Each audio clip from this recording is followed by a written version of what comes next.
pessoal, olho no título dessa aula, a conquista da América, conflitos, dominação e conciliação. Aliás, eu já vou começar dando uma atenção maior para esse título. Olha o que a gente está falando aqui, a gente está falando da conquista, aí não é descoberta, não é uma simples chegada do europeu, a gente está falando de um processo que envolve uma violência, ou seja, um conflito, né? Uma dominação e, como a gente vai conversar aqui também, em alguns momentos, conciliação. Um acordo ainda que seja entre partes desiguais. É muito importante a gente tratar desse assunto porque o tema da conquista ele serve muitas vezes como propaganda nos países que fizeram esse domínio dos novos continentes, né? Da África, da América.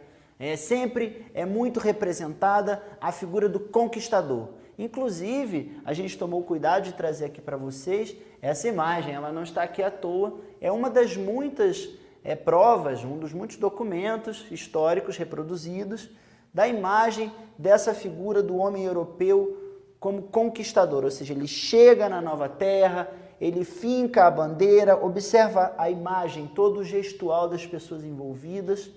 No caso aqui, ele tem a companhia de um religioso, porque como a gente vai ver, a conquista da América teve uma participação importante da Igreja Católica também, e essa propaganda toda, ela foi muito comum, especialmente nesses países que fizeram a conquista da América. O que a gente tem que prestar atenção? É evidente que, de um certo sentido, uma das versões da história, vamos dizer assim, esses conquistadores fizeram um grande feito, né? Já que houve as grandes navegações, e eles estavam ampliando o império lá português e espanhol na América. O problema é que isso tem um outro lado, também de violência, destruição e extermínio de outras culturas. Essa tensão, ela precisa ser objeto da observação da história. A gente vai falar disso um pouquinho ao longo desses pontos que eu separei para discutir com você. O primeiro ponto que eu separei para discutir com vocês foi justamente de um desses personagens que foi visto como conquistador, que foi Cristóvão Colombo. Vale a gente lembrar que no início da Idade Moderna, diversas regiões da Europa passaram por um processo de centralização do poder nas mãos do rei.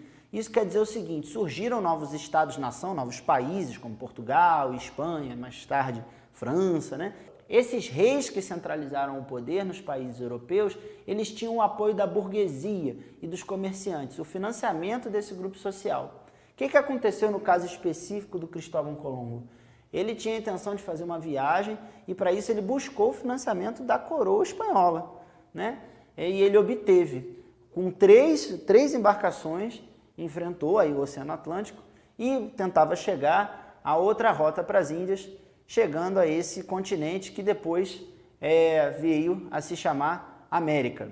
Muito bem, além do Cristóvão Colombo, um tempo mais tarde, outro conquistador, lembrando que a gente falou sobre esses conquistadores, foi Hernán Cortés, que fez uma expedição perto da região onde hoje é conhecida como México e teve o enfrentamento da Confederação Azteca. Os aztecas estavam divididos em uma espécie de confederação, uma organização política, e eles tiveram um encontro bastante inusitado com os espanhóis.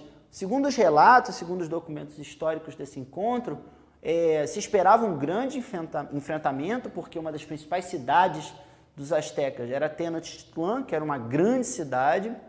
Só que chegando lá, quando foi ao encontro do imperador azteca, houve uma baixa de guarda. Os aztecas, eles não resistiram, pelo menos num primeiro momento, a esse contato com o europeu. Por que isso aconteceu? A principal explicação para essa saída estranha, né, foi que os aztecas reconheceram naquela figura que veio montada a cavalo, que veio tão diferente deles, algo ligado à divindade. Então, isso que dentro da cultura asteca, uma das divindades era esperado o seu retorno. E aí, veja, eles viram o dominador, não sabiam, né, e fizeram esse encontro inusitado. Esse episódio desse encontro estranho, né, acabou gerando o fim da Confederação Azteca, né? A gente vai falar também do Império Inca, né, essa formação que existia na América do Sul, perto da Cordilheira dos Andes, que também tinha uma complexa estrutura de poder e sociedade, que foi dominada pelos espanhóis. O que os espanhóis fizeram no caso do Império Inca? Eles acabaram se aproveitando de uma crise sucessória, já vou explicar o que é isso, na cidade de Cusco, no Peru, que era uma das principais cidades do Império Inca. Sucessão é quando você passa de um para outro, né? Ou seja, quando passava de um rei para outro rei, ou de um imperador para outro imperador, acontece uma sucessão. Teve um período na cidade de Cusco que não havia uma certeza sobre quem seria o próximo imperador Inca, e isso fez com que os espanhóis aproveitassem esse momento de transição de poder para atacar de forma mais eficiente. Outra coisa que os espanhóis fizeram também entra no que a gente falou sobre conciliação. O Império Inca ele ganhou muita força com o comércio e às vezes alguns povos, digamos assim, próximos aos Incas tinham dívidas com eles. O que os espanhóis fizeram? Eles aproveitaram desse contato com os inimigos do Império Inca para derrotar o Império Inca.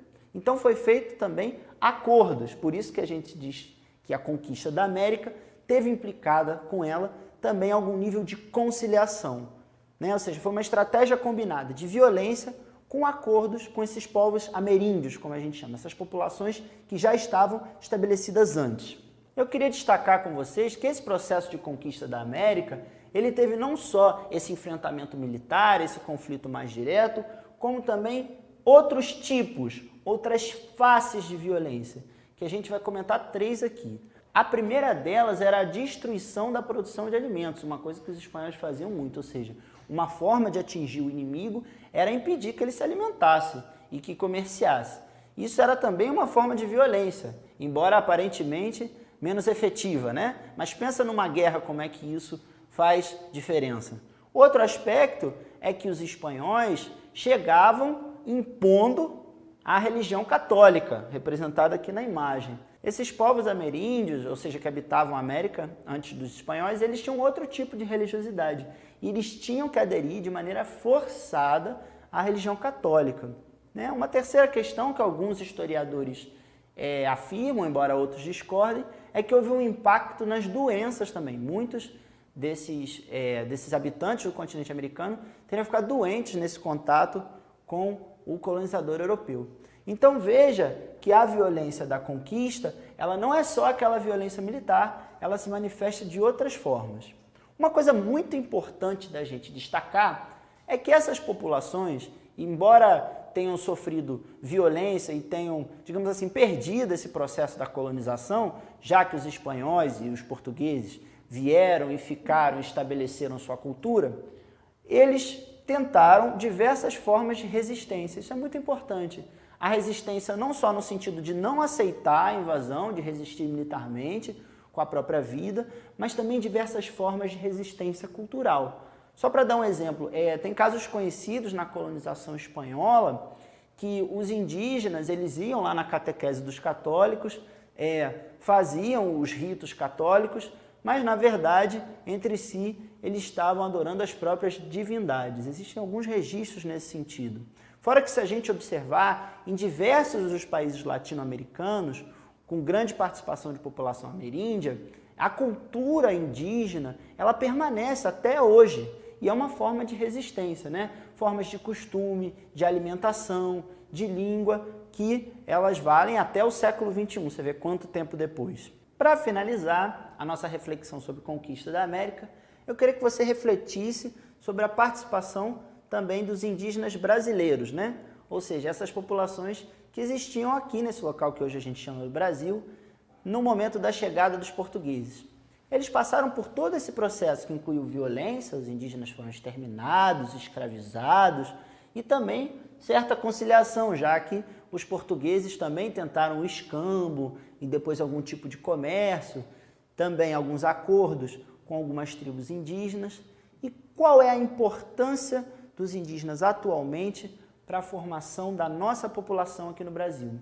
Se você pesquisar um pouco, você vai ver que ela é enorme, tanto a participação quanto culturalmente. E a gente precisa, por meio da história, entender que o Brasil é uma formação bastante plural e que a gente precisa preservar essa diversidade. Um abraço, até uma próxima.